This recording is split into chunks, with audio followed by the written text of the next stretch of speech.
called prophets, and they just kept talking about this coming king and reminding us of the promise that he'll come, he'll defeat evil, he'll restore the garden. Now, one specific prophet, Isaiah, he tells us more about why this king is bitten.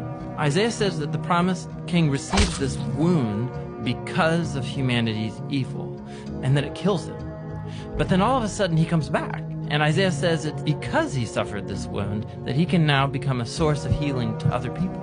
But the Old Testament ends, and the snake-crushing king that everyone's been talking about never shows up. And this is why, when the New Testament begins, it introduces us to Jesus of Nazareth, not as some random guy, but as someone who comes to fulfill these specific ancient promises. Yeah, we learn that he's from the line of David, Judah, and Abraham. And he goes around Israel announcing that the goodness of God's kingdom is here, now. And he begins confronting the effects of evil on people by healing them, by forgiving them of their sins and evil. Many people are now believing that this is, in fact, the promised king. But Jesus began telling his closest followers that he was going to become king and bring peace by taking the full effect of humanity's evil into himself. The fatal snakebite wound. Exactly.